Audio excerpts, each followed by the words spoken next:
കേരളത്തിലെ ഹൈന്ദവ സമുദായത്തെ കുറിച്ച് ആലോചിക്കുമ്പോൾ എനിക്ക് വലിയ സഹതാപമുണ്ട്.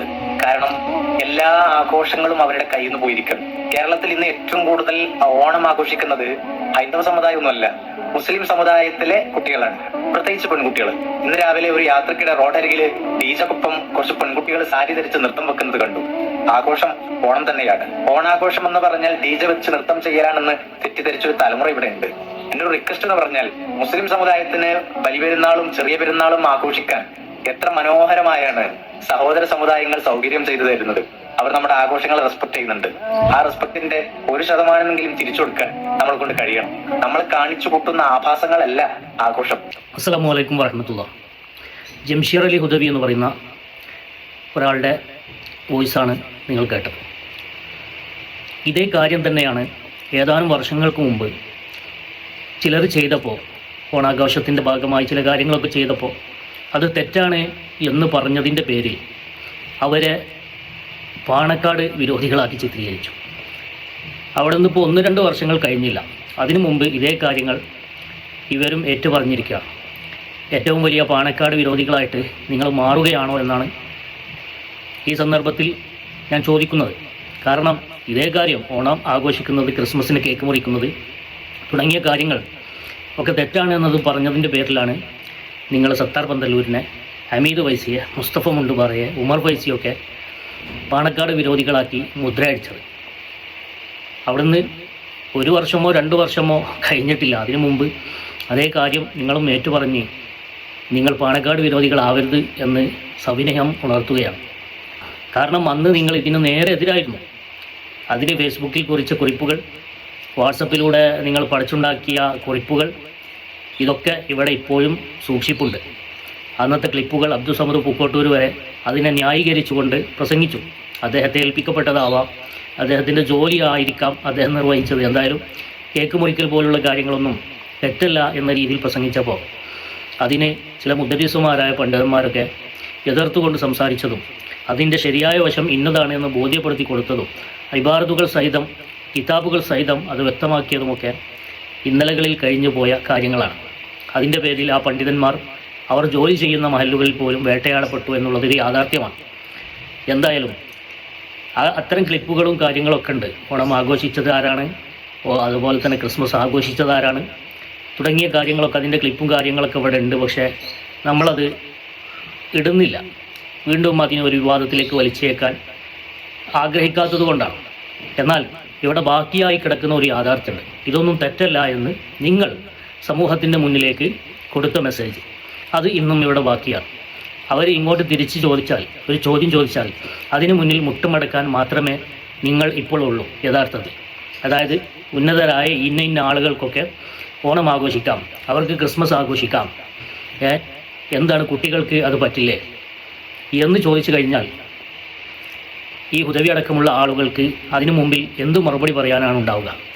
നോക്കൂ, നിങ്ങൾ ഈ ഒരു സംഭവത്തെ ഏതാനും വർഷങ്ങൾക്ക് മുമ്പ് ന്യായീകരിച്ച് മെഴുകിയിരുന്ന ഒരു ഹുദവിയാണ് അഷ്റഫ് കുറ്റൂര്, അഷ്റഫ് കേസി എന്ന് പറയുന്ന ഹുദവി. അയാളുടെ ഇന്നത്തെ ഒരു വാട്സപ്പ് സന്ദേശം ഞാൻ കാണാനിടയായി. അയാൾ അതിൽ പറയുന്ന കാര്യം, ഓണാഘോഷം തെരുവിലിറങ്ങുന്ന വിശ്വാസി വൃന്ദവും DJ-ക്ക് ചുവടുവെക്കുന്ന തരുണീമണികളും മതസംഘടനകൾ ഇവിടെ എന്തെടുക്കുകയാണ്? നല്ല ചോദ്യം. തരുണിമണികൾ തെരുവിലിറങ്ങി DJ-ക്ക് ചുവടുവെക്കുമ്പോൾ, ഓണം ആഘോഷിക്കുമ്പോൾ മതസംഘടനകൾ ഇവിടെ എന്തെടുക്കുകയാണെന്ന് നമുക്ക് ചോദിക്കണം. മതസംഘടനകൾ കൃത്യമായിട്ട് ഓരോ കാലത്തും അതിൻ്റെ നിലപാടുകൾ പറഞ്ഞിട്ടുണ്ട്. SYS തന്നെ അതിൻ്റെ കൃത്യമായിട്ട് ഓണാഘോഷം ഇന്നും നെറ്റിലടിച്ച് നോക്കിയാൽ കാണാൻ സാധിക്കും. ആ ഓണാഘോഷം നടത്തുന്നതിനെ സംബന്ധിച്ചും മറ്റുമൊക്കെ കൃത്യമായിട്ട് അതിൻ്റെ നിലപാട് പറഞ്ഞിട്ടുണ്ട്. മതസംഘടനകൾ കൃത്യമായിട്ട് പറയുന്നുണ്ട്. പക്ഷേ അന്ന് അതിനൊക്കെ വിമർശിക്കുകയും വലിയ വലിയ ആളുകൾ തെറ്റ് ചെയ്യുമ്പോൾ അതിനെ ന്യായീകരിക്കുകയും ഒക്കെ ചെയ്തിരുന്ന ആളുകളായിരുന്നു നിങ്ങൾ ഇന്നത്തെ ഏറ്റവും വലിയ പാണക്കാട് വിരോധികളായി പോകുന്നതിൽ വളരെയധികം കഷ്ടമുണ്ട്. മാത്രമല്ല, വലിയ ആളുകൾ ചെയ്യുന്നത് കണ്ടിട്ട് ചെറിയ ആളുകൾ ചെയ്യരുത് എന്ന് പോലും ന്യായീകരിച്ച് മെഴുകി പറഞ്ഞ ഒരാളാണ് അബ്ദുൽ സമദ് പൂക്കോട്ടൂർ. ഈ ഹുദവികളടക്കമുള്ള അദ്ദേഹത്തിൻ്റെ അനുയായി വൃന്ദങ്ങളും.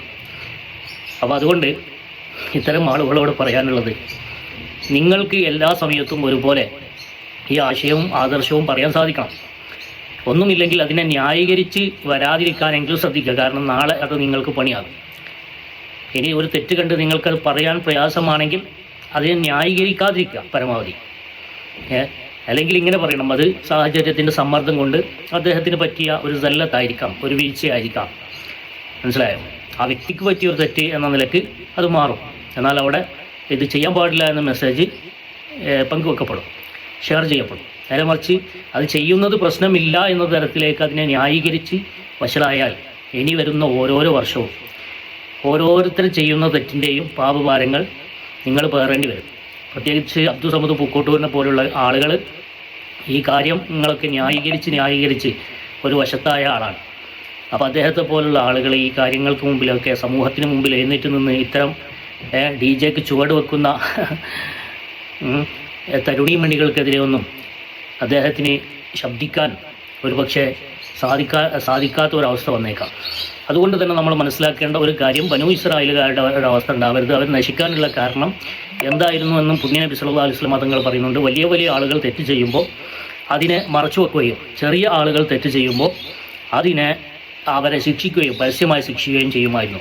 ഇതാണ് ബനൂ ഇസ്രായേലുകാർ നശിക്കാൻ കാരണം എന്ന് മുത്തുനബി സല്ലല്ലാഹു അലൈഹി വസല്ലം തങ്ങൾ പറയുന്നുണ്ട്. അതാണ് ഇന്ന് നടന്നുകൊണ്ടിരിക്കുന്നതാണ്. നമുക്ക് നിങ്ങൾ മീഡിയകളാണെങ്കിലും മറ്റ് അതോറിറ്റികളാണെങ്കിലും ഒന്നും വലിയ ഉന്നതരായ ആളുകൾ തെറ്റ് ചെയ്താൽ അത് റിപ്പോർട്ട് ചെയ്യാൻ പോലും അവർ മടിക്കുകയാണ്. കാരണം അവരുടെ നിലനിൽപ്പിനെ തന്നെ ബാധിക്കുന്ന തരത്തിലുള്ള ആക്ഷനുകളുണ്ടാകും, അറ്റാക്കുകളുണ്ടാകും. അതുകൊണ്ട് മീഡിയകൾ പോലും വലിയ വലിയ ആളുകളുടെ തെറ്റിനെ മറച്ചു വെക്കുകയും ചെറിയ ആളുകൾ തെറ്റ് ചെയ്യുമ്പോൾ അതിനെ ശക്തമായി നിലകൊള്ളുകയും ചെയ്യും. തൂഫാന് പോലുള്ള കാര്യങ്ങൾ രാജ്യത്ത് വ്യാപകമായി പിടിക്കപ്പെടുകയും അറസ്റ്റ് ചെയ്യപ്പെടുകയും ഒക്കെ ചെയ്യുമ്പോൾ അവിടെ ഇരകളാകുന്നത് സാധാരണക്കാരായ ആളുകളാണ്. എന്നാൽ അവിടങ്ങളിലൊക്കെ സേഫായി രക്ഷപ്പെടുത്തപ്പെടുന്നതോ ആയ ആളുകൾ അവിടെയെല്ലാം ഉണ്ട്. അപ്പോൾ പ്രിയപ്പെട്ട വിശ്വാസികൾ, ഈ കാര്യങ്ങളിലൊക്കെ നമുക്ക് കൃത്യമായ ഒരു നിലപാടുണ്ടായിരിക്കണം. ആര് തന്നെ ചെയ്താലും തെറ്റായ കാര്യങ്ങൾ തെറ്റ് തന്നെയാണ്. അത് ഒരിക്കലും അതിനെ ന്യായീകരിക്കാൻ നിൽക്കരുത് എന്ന് ഈ ഒരു കാര്യം നമ്മെ ഓർമ്മപ്പെടുത്തുന്നു. അസ്സലാമു അലൈക്കും വറഹ്മത്തുള്ളാഹി വബറകാതുഹു. والحق هو الثابت الباقي الذي لا يزول إن الباطل لا بقاء له ولا ثبات. നിങ്ങളുടെ മദ്രസയ്ക്ക് സ്വന്തമായൊരു വെബ്സൈറ്റ് ഉണ്ടാക്കാം. അതും വെറും 299 രൂപയ്ക്ക്. ഉസ്താദുമാരുടെ വിവരങ്ങൾ, മാനേജ്മെൻറ്റ് വിവരങ്ങൾ, റിസൾട്ട്, മീലാദ് പ്രോഗ്രാം, വരിസംഖ്യ തുടങ്ങിയ കാര്യങ്ങളൊക്കെ ഈ വെബ്സൈറ്റിൽ ഉൾപ്പെടുത്താം. പഠിച്ചാൽ നിങ്ങൾക്ക് മറ്റുള്ളവർക്കും ചെയ്തു കൊടുക്കാം. നിങ്ങൾക്ക് വിശ്വസിക്കാൻ ബുദ്ധിമുട്ടുണ്ടോ? അതെ, വിശ്വസിച്ചോളൂ. ഇസ്വ ഓൺലൈൻ അക്കാഡമിയുടെ ക്ലാസ്സിൽ ചേർന്ന് പഠിക്കൂ. കൂടുതൽ വിവരങ്ങൾക്ക് താഴെ കൊടുത്ത നമ്പറിൽ ബന്ധപ്പെടുക.